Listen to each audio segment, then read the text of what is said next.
గురుభ్యో నమ. Sigma spiritual సేవ ద్వారా ప్రతిరోజు కూడా నేటి పంచాంగం అందించే ప్రయత్నం చేస్తూ ఉన్నాం. మీరు మొదటిసారి మన ఛానల్ చూస్తున్నట్టయితే ఇప్పుడే సబ్స్క్రైబ్ చేయండి, మీ మిత్రులందరికీ షేర్ చేయండి. ఈరోజు అనగా 27వ తారీఖు మార్చి 2026 సంవత్సరము శుక్రవారం పంచాంగం తెలుసుకుందాం. శ్రీ పరాభవ నామ సంవత్సరము, చైత్ర మాసము, వసంత ఋతువు, ఉత్తరాయణము. సూర్యోదయం ఉదయం 5:59 అవుతుంది. సూర్యాస్తమయము సాయంత్రము 6:06 అవుతుంది. తిరి మధ్యాహ్నం 12:27 వరకు శుద్ధ నవమి ఉంటుంది. ఆ తదుపరి దశమి రావడం జరుగుతుంది. నక్షత్రము సాయంత్రం 5:37 వరకు పునర్వసు, దాని తరువాత పుష్యమి నక్షత్రం వస్తుంది. యోగము రాత్రి 12:13 వరకు అధిగండ, దాని తర్వాత సుకర్మ వస్తుంది. కరణము మధ్యాహ్నం 12:27 వరకు కౌలవ, ఆ తదుపరి రాత్రి 11:29 వరకు తైతులో ఉంటుంది. దాని తర్వాత గరజి అనేది రావడం జరుగుతుంది. శుభ సమయము ఉదయం 5:59 నుండి 6:17 వరకు ఉంటుంది. తిరిగి ఉదయం 7:50 నుండి 8:24 వరకు ఉంటుంది. మరలా ఉదయం 10:02 నుండి 11:02 వరకు ఉంటుంది. ఆ తదుపరి మధ్యాహ్నం 1:15 నుండి 4:05 వరకు ఉంటుంది.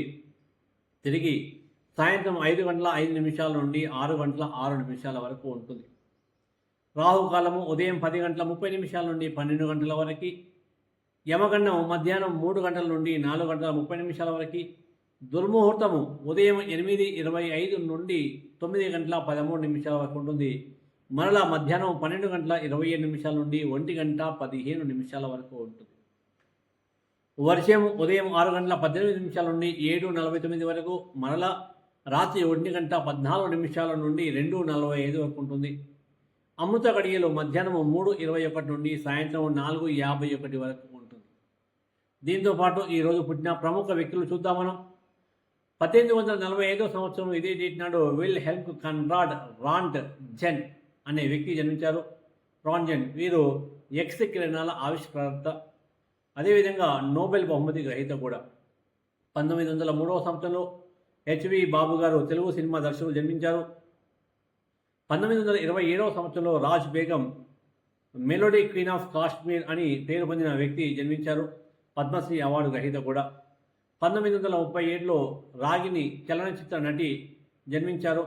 1985లో ప్రముఖ తెలుగు సినీ నటుడు రామ్ చరణ్ తేజ కూడా జన్మించడం జరిగింది ఇదే రోజు. ఈరోజు ప్రపంచ రంగస్థల దినోత్సవం కూడా. ఇలాంటి అద్భుతమైన విషయాలు మీరు ప్రతిరోజు తెలుసుకోవాలనుకుంటే ఇప్పుడే మన యొక్క ఛానల్ సబ్స్క్రైబ్ చేయండి, దీన్ని లైక్ చేసి మీ మిత్రులందరికీ షేర్ చేయండి. జై శ్రీ